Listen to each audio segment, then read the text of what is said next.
Good morning student, welcome to our online study. आज हम देखते हैं कक्षा 7वीं का चौथा पाठ देहात और शहर। इसके पहले हमने पार्ट 2 और 3 देखा है। उम्मीद है आपको ऑनलाइन स्टडी में मज़ा आता होगा। तो आज हम चौथा पाठ देखते हैं देहात और शहर। इस पाठ के लेखक है अभिषेक पांडे। देहात और शहर इस नाम से ही आपको पता चलता है कि देहात यानी क्या और शहर यानी क्या। देहात यानी ग्राम यानी गांव, विलेज, और शहर यानी सिटी। तो गांव और शहर यानी सिटी, गांव और शहर। तो इस तरह से गांव और शहर के बारे में अभिषेक पांडे जी ने अपने इस पाठ में बताया है। थोड़ा सा परिचय जान लेते हैं हम लेखक के बारे में। इनका जन्म हुआ है 29 जनवरी 1992 मुंबई महाराष्ट्र में। समसामयिक विषयों में अभिषेक पांडे जी की विशेष अभिरुचि एवं लेखन रहा है। प्रस्तुत पत्र में लेखक ने देहात और शहर के अपने सुख दुख एवं बढ़ती हुई जनसंख्या के अभिशाप पर अनेक सुझाव दिए हैं। तो अभिषेक पांडे जी ने ये जो लेख लिखा है, ये जो पाठ लिखा है देहात और शहर, इसके बारे में हम थोड़ी सी जानकारी लेते हैं, सेंट्रल आइडिया। तो देहात और शहर में लोग ज़्यादा से ज़्यादा शहर में रहना चाहते हैं, यानी देहात के लोग भी, गांव के लोग भी शहर में रहना चाहते हैं। शहरी जीवन उनको आकर्षित करता है, यानी गांव के लोग अपना गांव छोड़कर शहर की ओर जाते हैं। और इस कारण शहर की जो पॉपुलेशन है, शहर की जो जनसंख्या या शहर में जो लोक वृद्धि हो रही है, लोगों का रहने का कल जो है, लोग जो ज़्यादा से ज़्यादा शहरों में रहते हैं, इसके कारण वहाँ का पॉपुलेशन बढ़ रहा है। जाहिर सी बात है कि पॉपुलेशन बढ़ने के साथ ही वहाँ पर प्रदूषण बढ़ रहा है।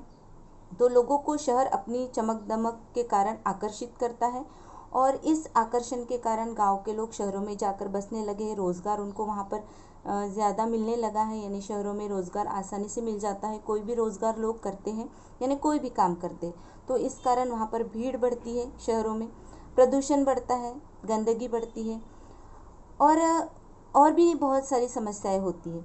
तो गांव में लोग रहना क्यों नहीं पसंद करते? क्योंकि गांव का जो विकास होता है वो बहुत धीमी गति से होता है, यानी गांव में चकाचौंध नहीं होती है, बड़ी बड़ी इमारतें नहीं होती है, गांव में सीमेंट रोड नहीं होती, यानी जो गांव का जो विकास होता है वो बहुत धीमी गति से होता रहता है। इसके साथ ही गांव छोटा सा होने के कारण गांव में बेरोज़गारी की समस्या रहती है, झगड़े होते रहते हैं, अशांति रहती है, गुटबाजी रहती है, यानी गांव में ये भी समस्याएं रहती हैं। तो गांव की भी समस्या होती है, शहरों की भी समस्या होती है। यानी गांव की समस्याएं कौन सी होती है कि सबसे पहले गांव में बेरोज़गारी होती है, क्योंकि खेती के सिवा गांव में दूसरा कोई व्यवसाय नहीं होता, यानी दूसरा कोई रोज़गार नहीं रहता, केवल खेती होती रहती है, खेती करते हैं लोग। और इसके साथ ही गांव में एक तरह से अशांति रहती है, चकाचौंध भरी ज़िंदगी नहीं रहती, उनका जीवन सादा सा रहता है, सुख सुविधाएं नहीं रहती है गांव में। तो शहरों में चमक दमक होती है, चमक दमक में लोग एक दूसरे को भूल जाते हैं, अपने ही दुनिया में व्यस्त रहते हैं। साथ ही भीड़ बढ़ती है शहरों में, प्रदूषण होता है, गंदगी होती है। तो इस कारण देहात और गांव की अपनी अपनी, गांव और शहरों की अपनी अपनी समस्या है। तो गांव जो है यहाँ पर अपने मित्र शहर को पत्र लिख रहा है उसकी समस्या के बारे में, गांव की जो भी समस्या है, यानी इस पाठ में पत्र किस तरह से लिखते हैं उसके बारे में भी आपको जानकारी मिल जाएगी। तो गांव जो है, देहात जो है, अपने मित्र शहर को पत्र लिख रहा है। देखिए यहाँ पर शहर को पत्र लिख रहा है वो, ये पत्र लिखा है 1 अगस्त 2017 को। तो देहात जो है वो अपने मित्र शहर को पत्र लिखता है, कहता है, नमस्कार प्रिय मित्र शहर, नमस्कार। कल तुमसे बात हुई, मेरे सुख दुख के संबंध में पूछा, धन्यवाद। बहुत सारी बातें मन में हैं, सब कुछ दूरध्वनि पर कहना मुश्किल है, सोचा पत्र ही लिखूं। अब मैं अपना दुखड़ा क्या रो, चलिए इस बार कुछ अच्छी बातें मैं तुमसे साझा करता हूँ। डिजिटल क्रांति का थोड़ा असर हमारे गांव में भी दिखाई पड़ने लगा है। मोबाइल के माध्यम से नित्य नवीन सूचनाएं हम तक पहुँचने लगी है। स्वच्छ ग्राम स्वस्थ ग्राम परियोजना घर घर तक पहुँच गई है। ग्रामजन भी शिक्षा, स्वास्थ्य, रोजगार, खेती के नवीन औजारों और आधुनिक खेती की पद्धतियों को थोड़ा थोड़ा जानने लगे हैं। घर घर में शौचालय जैसी सुविधा के प्रति लोग जागरूक हो रहे हैं। तो देहात कहता है कि मैं हर बार अपने सुख दुख तुम्हारे साथ बांटता हूँ, तुम भी मेरे साथ बांटते हो। तुमने मेरे सुख दुख के संबंध में पूछा, इसके लिए धन्यवाद। बहुत सारी बातें हैं मेरे मन में जो तुमको मैं दूरध्वनि यानी मोबाइल या टेलीफोन पर नहीं बता सकता। दूरध्वनि यानी टेलीफोन, तो बहुत सारी बातें होने के कारण मैं टेलीफोन पर नहीं बता सकता, इसलिए सोचा कि तुमको पत्र ही लिखूं। अब मैं दुखड़ा क्या रहूं, यानी मैं हर बार अपनी समस्या क्या बताऊं। दुखड़ा यानी समस्या। तो देहात कहता है कि मैं हर बार अपनी समस्या तुमको बताता हूँ, तो इस बार मैं तुमको अपनी समस्याएं नहीं बताऊंगा, बल्कि इस बार कुछ अच्छी बातें मैं तुमसे साझा करना चाहता हूँ, यानी कुछ अच्छी बातें तुमको बताना चाहता हूँ। साझा करना यानी बताना। डिजिटल क्रांति का थोड़ा असर हमारे गांव में भी दिखने लगा है। अब डिजिटल क्रांति यानी जिस तरह से नई नई टेक्नोलॉजी विकसित हो रही है, नई नई टेक्नोलॉजी के कारण पढ़ाई है या और भी बहुत सारी चीज़ें हो रही है, यानी विज्ञान के कारण बहुत सारी तरक्की हो रही है। विज्ञान कहाँ से कहाँ पहुँच गया है। एक उदाहरण लेते हैं कि अब हमारी जो पढ़ाई हो रही है वो ऑनलाइन हो रही है, यानी ये डिजिटल क्रांति है पढ़ाई के बारे में, है ना।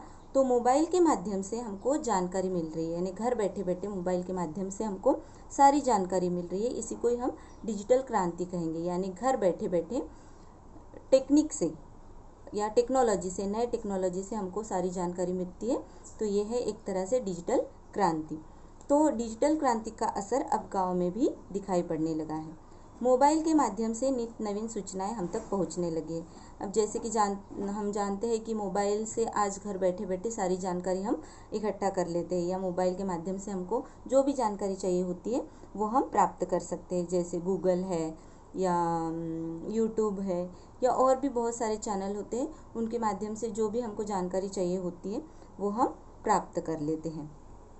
स्वच्छ ग्राम स्वस्थ ग्राम परियोजना घर घर तक पहुंच गई है। स्वच्छ ग्राम यानी अब गांव को स्वच्छ किया जा रहा है, यानी गांव को साफ सुथरा रखने लगे हैं। गवर्नमेंट की तरफ से भी गांव को, जो गांव स्वच्छ होता है उनको पुरस्कृत किया जाता है, उनको पुरस्कार मिलता है कि जो गांव स्वच्छ होता है, जो ग्राम स्वच्छ होता है, जहाँ पर कचरा नहीं होता, कूड़ा करकट नहीं होता, जहाँ पर लोग बाहर नहीं जाते हैं, शौचालय का इस्तेमाल होता है, तो ऐसे गाँव में ऐसे गाँव को पुरस्कार दिया जाता है। तो स्वच्छ गांव के कारण, स्वच्छ ग्राम के कारण लोगों का जो स्वास्थ्य है वो भी अच्छा रहता है, यानी स्वच्छ ग्राम स्वस्थ ग्राम, यानी जो गांव स्वच्छ है वहाँ का स्वास्थ्य भी अच्छा रहता है, वहाँ के लोग कम बीमार पड़ते हैं, यानी कूड़ा करकट इधर उधर नहीं फेंकते।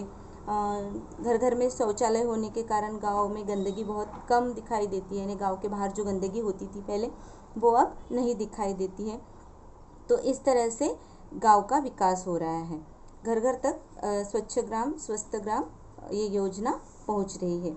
ग्रामजन भी शिक्षा, स्वास्थ्य, रोजगार, खेती के नवीन औजारों और आधुनिक खेती की पद्धतियों को थोड़ा थोड़ा जानने लगे हैं। ग्रामजन यानी गांव के लोग, ग्रामजन गांव के लोग। तो गांव के लोग किसके बारे में जानने लगे हैं? थोड़े थोड़े शिक्षा के बारे में। पहले कैसा था कि केवल लड़कों को पढ़ना है, लड़कियों को नहीं पढ़ना है, या फिर लड़कियों को पढ़ना है तो केवल 10वीं तक ही पढ़ना है, पढ़ना लिखना आ जाए बहुत हो गया। तो ऐसी उनकी सोच थी, लेकिन अब ऐसी सोच उनकी नहीं है। उनकी सोच भी बदल रही है। लड़का हो या लड़की, वो दोनों को शिक्षित कर दे हैं, यानी उनकी समझ में आ गया है कि शिक्षा ही बच्चों का भविष्य उज्जवल बनाती है। तो ग्रामजन भी शिक्षा के बारे में जानने लगे हैं, वो अपने बच्चों को शिक्षा देने लगे हैं, अच्छी शिक्षा देने लगे हैं, यानी वो अभी कॉन्वेंट में या अंग्रेज़ी माध्यम की स्कूलों में शिक्षा देने पर ज़्यादा जोर दे रहे हैं। स्वास्थ्य यानी वो अपने स्वास्थ्य के बारे में जागरूक हो गए हैं कि अब स्वास्थ्य कैसा रहना चाहिए, इसके लिए वो रोज़ व्यायाम करते हैं या स्वास्थ्य के बारे में ज़्यादा जागरूक हो रहे हैं। रोज़गार यानी काम, जो पहले खेती बाड़ी करते थे अब वो दूसरा काम भी करने लगे हैं।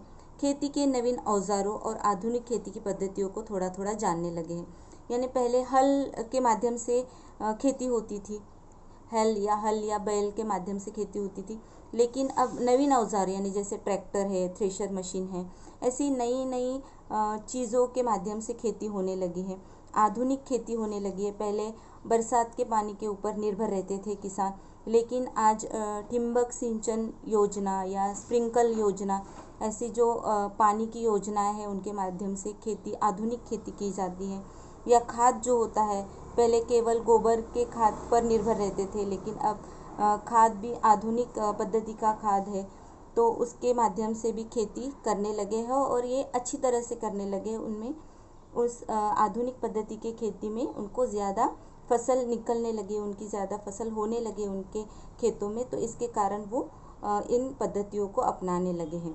घर घर में शौचालय जैसी सुविधा के प्रति लोग जागरूक होने लगे हैं। पहले गांव में शौचालय बहुत कम हुआ करते थे या नहीं के बराबर रहते थे, लेकिन अब गांव में घर घर में शौचालय होने लगे हैं। गवर्नमेंट ने हर घर में शौचालय कंपलसरी किया है और लोगों को इसके प्रति जागरूक भी किया है। लोग भी शौचालय का उपयोग समझने लगे हैं, तो इस कारण प्रत्येक घर में अब शौचालय होने लगा है, लोग इसके प्रति जागरूक होने लगे हैं। शौचालय यानी टॉयलेट, तो इसके प्रति भी लोग जागरूक होने लगे हैं। हालांकि कुछ परेशानियां अभी वही की वही हैं। पीने का पानी लाने के लिए दूर दूर तक जाना पड़ता है। मेरे यहाँ विद्यालय तो है, पर उसमें आवश्यक सुविधाएं नहीं है। महाविद्यालय तो हमारे गांव से बहुत दूर है। तुम्हारे बारे में सोचता हूँ तो लगता है कि तुम्हारे पास अत्याधुनिक और अच्छी सुविधाएं, विकसित तकनीक है। तुम्हारी दिन दूनी रात चौगुनी उन्नति हो रही है। देहात लिखता है शहर को कि डिजिटल क्रांति आ गई है, नई नई खोज होने लगी है, नए औजार और आधुनिक खेती पद्धति भी होने लगी है। लेकिन कुछ समस्याएं अब भी जैसे कि वैसे है। जैसे पानी की समस्या है, तो पीने का पानी लाने के लिए दूर दूर जाना पड़ता है। पास में कोई पीने के पानी के नल नहीं है, तो दूर के कुएं से पानी लाना पड़ता है। विद्यालय तो है, लेकिन उसमें भी आवश्यक सुविधाएं नहीं है। महाविद्यालय तो गांव से बहुत दूर है, यानी उच्च शिक्षा के लिए गांव से बहुत दूर जाना पड़ता है। तुम्हारे बारे में सोचता हूँ तो लगता है कि तुम्हारे पास अत्याधुनिक और अच्छी सुविधाएं हैं। तुम्हारे बारे में यानी शहर के बारे में। देहात कहता है कि मैं जब भी शहर के बारे में सोचता हूँ तो ऐसा लगता है कि तुम्हारे पास सारी सुख सुविधाएं हैं। अत्याधुनिक यानी मॉडर्न सुख सुविधाएं हैं, विकसित तकनीकी है, तकनीकी यानी टेक्नोलॉजी, तो नई नई टेक्नोलॉजी के कारण तुम्हें अच्छी सुविधाएं प्राप्त हो रही है। दिन दूनी रात चौगुनी उन्नति हो रही है। दिन दूनी रात चौगुनी यानी तेज़ गति से विकास हो रहा है।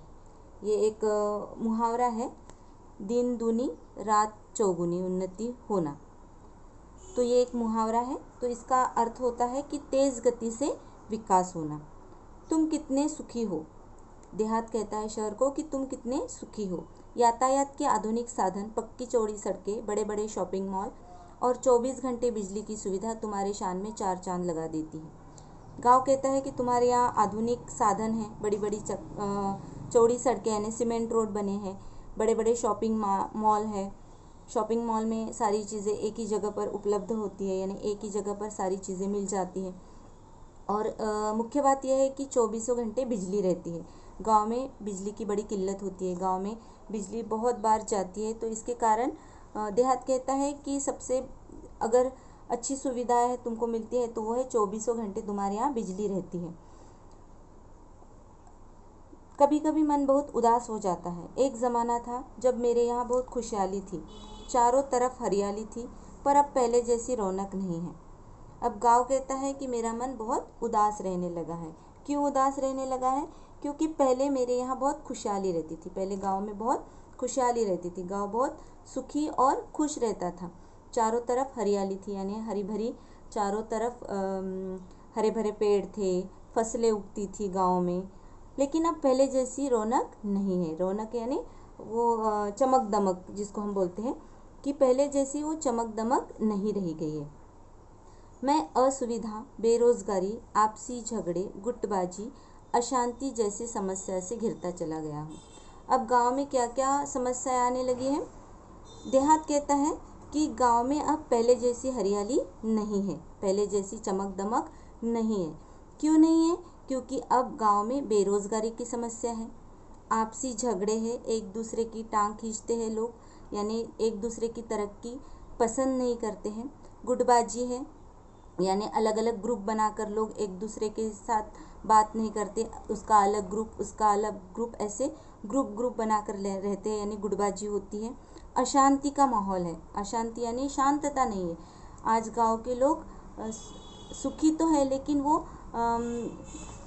अशांत है, यानी कहीं ना कहीं वो शांत नहीं है, यानी वो अपनी इस तरक्की से या अपने जीवन से शांत नहीं है, उनको और भी कुछ चाहिए है।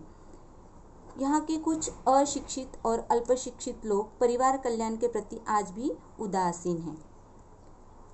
अशिक्षित और अल्पशिक्षित यानी जिन्होंने शिक्षा ग्रहण ही नहीं की है। अशिक्षित यानी जिन्होंने शिक्षा ग्रहण ही नहीं की है, जिनको शिक्षा मिली ही नहीं है।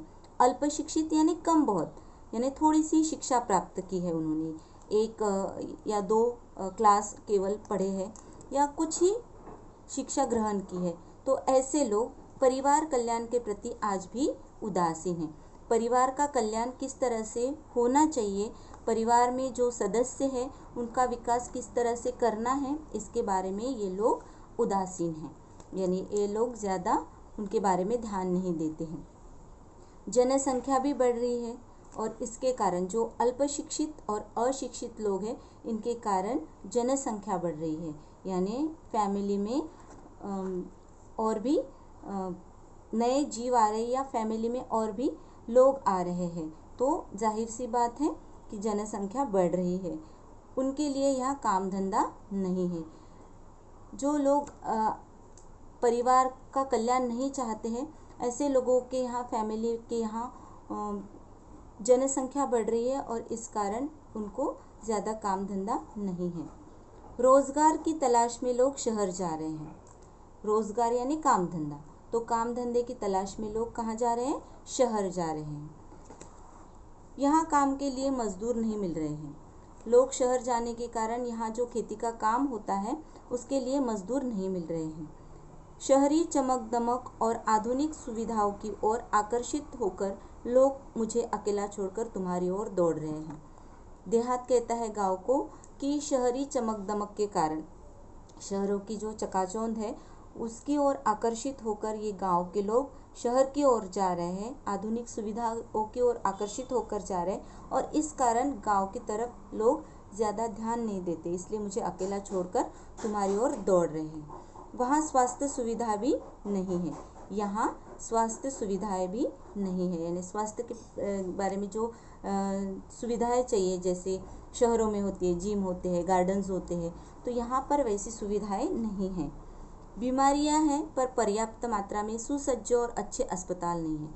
गांव में बीमारियां हैं, गांव के लोग बीमार होते हैं, लेकिन जिस तरह से शहरों में सुसज्ज और अच्छे अस्पताल होते हैं उसकी किल्लत गांव में होती ही रहती है, यानी गांव में अच्छे और सुसज्ज अस्पताल नहीं होते। आज भी गांव का कोई बीमार होता है तो उसको तुरंत शहर में लेके जाना पड़ता है।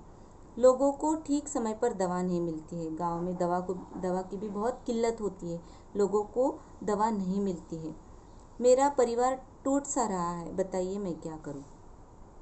देहात कहता है कि मेरा जो परिवार है, गांव के लोग यानी मेरे जो अपने हैं वो टूट से रहे, वो दूर जा रहे हैं, बताइए मैं क्या करूं। अब देहात कहता है शहर को कि बताओ, तुम ही बताओ कि मैं क्या करूं। तुम्हारा मित्र देहात। अब देहात ने गांव को चिट्ठी लिखी, देहात ने शहर को चिट्ठी लिखी। अब शहर जो है वो गांव को चिट्ठी लिखकर बताता है उसकी समस्या के बारे में, उसकी जो समस्या थी कि उसका परिवार टूट रहा था उसके बारे में शहर गांव को पत्र लिखता है। शहर लिखता है पत्र दिनांक 15 अगस्त 2017 को। वो लिखता है, प्रिय मित्र देहात। कौन लिख रहा है पत्र? शहर लिख रहा है। किसको लिख रहा है? देहात को। देहात यानी गांव। प्रिय मित्र देहात, नमस्कार। आज स्वतंत्रता दिवस है, इस उपलक्ष्य में हार्दिक बधाई। पत्र कब लिखा है? 15 अगस्त को, और 15 अगस्त क्या है? स्वतंत्रता दिवस। तो शहर गांव को स्वतंत्रता दिवस की हार्दिक बधाई दे रहा है। तुम्हारी प्रगति के बारे में जानकर खुशी हुई। गांव में जो प्रगति हो रही थी उसके बारे में जानकर खुशी हुई। मित्र, परिवर्तन सृष्टि का नियम है। परिवर्तन यानी चीज़ों का बदलना, तो परिवर्तन सृष्टि का नियम है। सृष्टि यानी जो नियत चक्र चलता रहता है, सुबह शाम, बरसात के बाद धूपकाला, धूपकाले के बाद सर्दी, सर्दी के बाद बरसात, तो ये जो सृष्टि का नियम है वो चलता ही रहता है, यानी वो बदल होते ही रहते, सृष्टि में बदल होते ही रहते। तो परिवर्तन यानी बदल, तो परिवर्तन ये क्या है, सृष्टि का नियम है जो चलता ही रहता है निरंतर, दिन के बाद रात, रात के बाद दिन, तो ये चलता ही रहता है। भला तुम्हारी स्थिति क्यों न बदलती, तुम इतने उदास मत हो। शहर कह रहा है देहात को कि तुम इतने उदास मत हो, तुम्हारी भी स्थिति बदलती रहेगी, क्योंकि दिन के बाद रात होती है और रात के बाद दिन निकलता ही है। धीरे धीरे और भी विकास होगा तुम्हारा, धीरे धीरे और भी विकास होगा, क्योंकि जैसे तुमने कहा है कि तुम्हारे गांव में अभी डिजिटल क्रांति हो रही है, तो इस तरह से धीरे धीरे और भी विकास होगा। धीरे धीरे रे मना, धीरे सब कुछ होए, माली सींचे सौघड़ा, ऋतु आए फल होए। धीरे धीरे रे मना यानी हे मन धीरज रख, धीरे धीरे हे मना यानी रे मना यानी हे मन तू धीरज रख। धीरे सब कुछ होए, धीरे धीरे ही सब कुछ होता है, यानी हर काम धीरे धीरे होता है। माली सींचे सौघड़ा, माली भले ही पौधों को कितना ही पानी डाले, माली सींचे सौघड़ा यानी एक पौधे को वो सौघड़े पानी डालता है क्या, नहीं, वो बहुत पानी डालता है, यानी माली अपने पौधों को कितना ही पानी डाले। ऋतु आए फल होए, लेकिन जब वृक्ष पर फल आते हैं तभी आते हैं जब मौसम होता है। यानी हे मानव, हे मन तू धीरज रख, हर काम धीरे धीरे होता है। माली भले ही अपने पौधों को कितना ही पानी डाले, लेकिन वृक्ष पर फल तभी आते हैं जब उसका मौसम होता है। माना कि कुछ परेशानियां हैं, शहर लिख रहा है गांव को कि माना कि कुछ परेशानियां हैं, वहाँ के परिवार तेजी से मेरे यहाँ आ रहे हैं, यानी गांव से लोग तेजी से शहर में आ रहे हैं, परंतु यहाँ आकर भी सब कहाँ सुखी है। लेकिन इस शहर में भी लोग कहाँ सुखी है। चिराग तले अंधेरा है, चिराग यानी दिया। आपने कभी देखा है, आप दिए को रख कर देखो कि दिए के नीचे अंधेरा होता है, तो ये एक मुहावरा है या कहावत है कि चिराग तले अंधेरा। चिराग तले अंधेरा यानी एक कहावत है जिसका अर्थ होता है कि योग्य व्यक्ति आपके आसपास हो फिर भी वो उसके पास कुछ न कुछ अयोग्यता होती है। जिन बस्तियों में, जिन हालतों में वे रहते हैं, तुम सुनोगे तो और भी बेचैन और व्यथित हो जाओगे। शहर कह रहा है कि जिस बस्तियों में इस शहर के लोग रहते हैं या जैसे रहते हैं उसके बारे में अगर तुम सुनोगे तो व्यथित हो जाओगे, दुखी हो जाओगे। मेरे यहाँ की दिन ब दिन बढ़ती भीड़ से मैं परेशान हो उठा हूँ। शहर कहता है कि मेरे यहाँ जो दिन ब दिन भीड़ बढ़ रही है उसके कारण मैं स्वयं परेशान रहे हूँ। लोग गांव से आकर यहाँ पर रहने लगे हैं। जिस चमक दमक की बात तुम कर रहे हो वह सबको कहाँ उपलब्ध है। तुम्हारे यहाँ से जो यहाँ आते हैं कई बार बाद में पछताते हैं। जिस भीड़ के बारे में मैं परेशान हूँ या जिस चमक दमक की बात तुम कर रहे हो वो सब यहाँ पर सभी लोगों को प्राप्त नहीं होती, सभी लोगों को नहीं मिलती। कुछ लोग तो यहाँ आकर बाद में पछताते हैं, उनको वो सारी सुख सुविधाएं नहीं मिलती जो उन्होंने सोची रखी होती है या जिनके वो ख्वाब देखते हैं, जिनके वो सपने देखते हैं, वो उनको यहाँ पर नहीं मिलते। मैं चाहता हूँ कि तुम अपने लोगों को समय रहते अपना महत्व समझाओ। शहर कह रहा है गाँव को कि तुम अपने लोगों को यानी अपने गांव के लोगों को अपना महत्व समझाओ कि गांव में रहना अच्छी बात है, गांव का विकास यानी तुम्हारा विकास होता है, तो तुम अपना महत्व गांव के लोगों को समझाओ। छोटा परिवार सुखी परिवार की बात अब उनकी समझ में आ जानी चाहिए, यानी परिवार छोटा है तो सुखी है, यानी कम सदस्य है तो सारी सुख सुविधाएं उनको मिल जाती है। अगर परिवार बड़ा है तो ज़रूरी चीज़ें या फिर जो उनको और भी चीज़ें चाहिए होती है वो मिलने में उनको कठिनाइयाँ होती है। जैसे घर में एक बच्चा है तो उसको सारी चीज़ें मिल जाती है, खिलौने, किताबें हैं, जो भी वो मांगता है तो उसको मिल जाती है सारी चीज़ें। लेकिन अगर परिवार में 4-5 भाई बहन हैं तो सभी को एक साथ सारी चीज़ें नहीं मिलती। तो छोटा परिवार होने के कारण सभी सुख सुविधाएं मिलती हैं, लेकिन अगर परिवार में सदस्य की संख्या ज़्यादा है तो उनको सुविधाएं या सुख उतने नहीं मिलते, पर्याप्त मात्रा में नहीं मिलते, उनको कुछ ना कुछ किल्लत होती ही है। बात अब उनकी समझ में आ जानी चाहिए, यह बात अब उनकी समझ में आ जानी चाहिए। तुम उन्हें बुराइयों से दूर रखकर विभिन्न व्यावसायिक कौशल्यों, कंप्यूटर संबंधी जानकारी, विकसित करने की तरफ ध्यान दो। अब शहर कह रहा है कि तुम उन्हें बुराइयों से दूर रखकर, बुराइयाँ कौन सी, जो गांव में गुटबाजी है, झगड़े है, अशांति है, तो गांव में ये जो बुराइयाँ हैं इनसे उनको दूर रखो और उनका ध्यान किस ओर लेकर जाओ, व्यावसायिक कौशल्य। व्यावसायिक कौशल्य यानी जो व्यवसाय वो करते हैं उनमें उनकी रुचि है क्या, या उनकी रुचि कौन से व्यवसाय में है, कौन से काम में है, उनके अनुसार या उनके अनुरूप उनको शिक्षा दो। कंप्यूटर संबंधी जानकारी विकसित करने की तरफ ध्यान दो, यानी कंप्यूटर के बारे में ज़्यादा से ज़्यादा जानकारी बताकर कंप्यूटर से किस तरह से विकास होता है, कंप्यूटर के बारे में जानकारी उनके साथ ज़्यादा से ज़्यादा बताओ। उनका ध्यान कंप्यूटर की जानकारी की तरफ ले लो या खींचो। खेल तो ग्रामीण जीवन की आत्मा है। खेल क्या है, ग्रामीण जीवन की आत्मा है, यानी गांव में खेल खेला जाता है या गांव में खेलों का विकास होता है या गांव में लोग ज़्यादा से ज़्यादा खेल खेलते हैं। तो खेल ही क्या है, ग्रामीण जीवन की आत्मा है। जिस तरह से हमारे शरीर में आत्मा होती है और जब तक हमारे शरीर में आत्मा होती है हमारा शरीर काम करता है, हम काम करते हैं, लेकिन अगर हमारी आत्मा इस शरीर को छोड़कर चली जाए तो हमारा ये देह किसी काम का नहीं रहता। तो वैसे ही जीवन में, ग्रामीण जीवन में खेल क्या है, मानो उनकी आत्मा, यानी गांव में बहुत सारे खेल खेले जाते हैं। ये जैसे गांव में जब भी कोई त्यौहार होता है तो इन खेलों का आयोजन किया जाता है। अब खेलों में जैसे ग्रामीण खेल है हमारे, कबड्डी है या खो खो है, तो ये पहले गांव में किसी भी उत्सव जब भी होते थे गांव में तब यह खेलों का आयोजन किया जाता था। या फिर कुश्ती है, कुश्ती का तो आयोजन हर गांव में पहले किया जाता था। तो इसीलिए कहा गया है कि खेल ग्रामीण जीवन की आत्मा है। दौड़ना, तैरना, पेड़ों पर चढ़ना, उतरना तो वहाँ के बच्चे की रग रग में रचा बसा है। शहर के जो बच्चे होते हैं वो बड़े नाजुक होते हैं, तो पेड़ों पर चढ़ना या तैरना ये थोड़ा उनको मुश्किल हो जाता है, लेकिन गांव के जो बच्चे होते हैं नदी में आसानी से छलांग लगाते थे, पेड़ों पर से आसानी से उतर जाते हैं, या पेड़ों पर चढ़ना उतरना उनके लिए ज़्यादा कठिनाई का काम नहीं होता। तो बच्चे जो गांव के बच्चे होते हैं वो इनमें प्रवीण होते हैं, इनमें बहुत कुशल होते हैं। जैसे दौड़ना है, तेज़ी से दौड़ते हैं, तैरते हैं, वो नदी में तैरते हैं, पेड़ों पर जल्दी से चढ़ जाते हैं, जल्दी से छलांग लगा लेते हैं, वहाँ से उतर जाते हैं। तो वहाँ के बच्चों में ये रग रग में बसा है। आज कितने विख्यात खिलाड़ी गांव से ही आगे बढ़े हैं। शहर कहता है कि देहातों से ही कितने विख्यात यानी प्रसिद्ध खिलाड़ी आगे बढ़े हैं, उन्होंने अपना नाम रोशन किया है।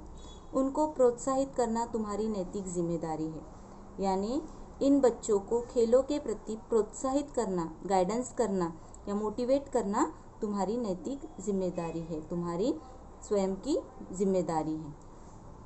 खेल संबंधी मार्गदर्शन देकर हमारा देश अंतर्राष्ट्रीय स्तर पर प्रगति कर सकता है।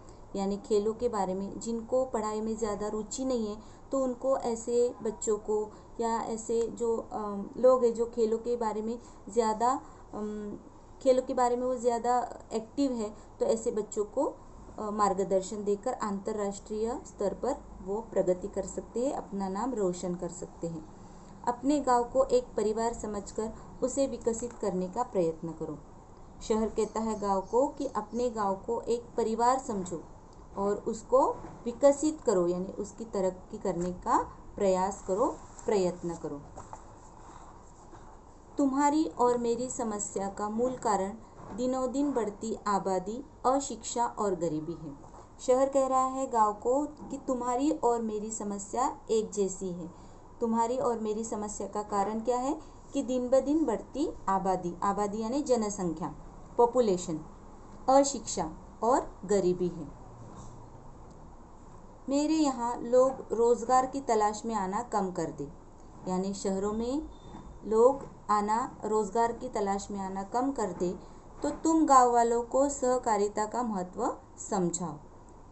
गांव को शहर कह रहा है कि तुम ही गांव वालों को सहकारिता का महत्व समझाओ। सहकारिता ने सहकार्य की भावना, गांव में सभी एक दूसरे के साथ सहकार्य की दृष्टि से काम करें या सहकार्य में एक दूसरे का सहकार्य करके काम करें, एक दूसरे का साथ लेकर काम करें, उसका महत्व तुम समझाओ।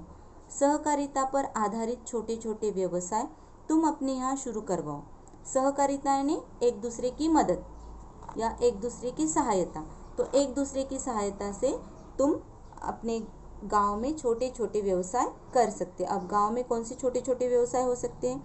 जैसे पापड़ बेलने के व्यवसाय हो सकते हैं, खेती में कुछ औषधियाँ लगा सकते हैं, वन औषधियाँ लगा सकते हैं, या अचार बनाने का काम होता है गांव में। तो ऐसे छोटे छोटे व्यवसाय तुम अपने यहाँ शुरू करो।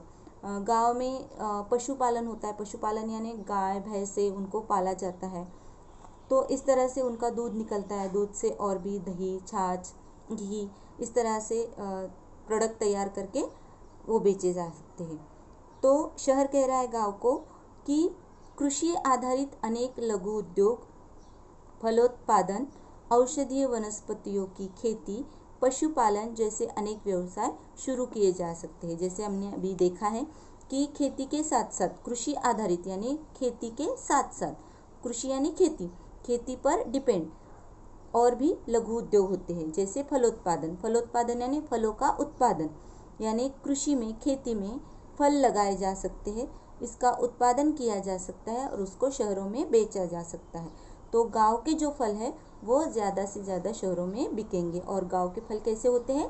ताज़ा होते हैं, तो लोग, शहरों के लोग ज़्यादा मात्रा में लेते हैं।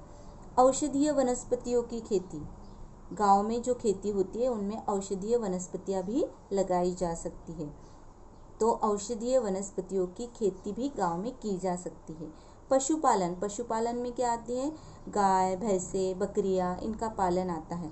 तो इनके पालन से क्या होता है? दूध मिलता है, और दूध से अनेक प्रोडक्ट तैयार किए जा सकते हैं, जैसे घी है, छाछ है। तो इस तरह से प्रोडक्ट तैयार किए जा सकते हैं। इस तरह से और भी व्यवसाय जो है शुरू किए जा सकते हैं। अरे देहात भाई, कितने भाग्यशाली हो कि तुम प्रदूषण मुक्त वातावरण में रहते हो। शहर कह रहा है गांव को कि अरे देहात भाई, तुम कितने भाग्यशाली हो कि तुम्हारे यहाँ प्रदूषण नहीं है, वातावरण में प्रदूषण नहीं है। जैसे शहरों में प्रदूषण होता है, यानी कार्बन डाइऑक्साइड की मात्रा शहरों में ज़्यादा होती है। क्यों होती है? क्योंकि शहरों में जो व्हीकल्स होते हैं, जैसे 2 व्हीलर्स है, 4 व्हीलर्स है, गाड़ियाँ हैं, तो उनका जो धुआं होता है तो वो बहुत फैलता है वातावरण में, और इस धुएं के कारण वहाँ का जो वातावरण होता है वो प्रदूषित होता है। लेकिन गांव में ऐसी समस्या नहीं है, क्योंकि गांव में लोग एक जगह से दूसरी जगह जाने के लिए या तो साइकिल इस्तेमाल करते हैं, बैलगाड़ी इस्तेमाल करते हैं, या फिर पैदल ही चले जाते हैं। अगर दूरी कम हो तो गांव के लोग पैदल ही जाना पसंद करते हैं, तो इस कारण वहाँ ज़्यादा प्रदूषण नहीं होता है। खुला खुला परिसर, न धुआं, न वाहनों की चिल्लपो, चिल्लपो यानी शोर। खुला खुला परिसर यानी गांव के जो घर होते हैं वो बड़े बड़े होते हैं। शहरों के जैसे फ्लैट स्कीम नहीं होते, एक दूसरे को लगकर नहीं होते। परिसर होता है, आंगन होता है, गांव में बहुत बड़ा आंगन होता है, यानी खुला खुला परिसर होता है।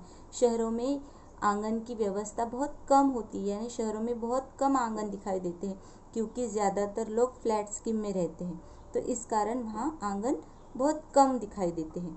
न धुआं, न वाहनों की चिल्लपो, शहरों में बहुत धुआं होता है, क्योंकि शहर में फैक्ट्रियाँ होती है, उसके कारण धुआं निकलता है।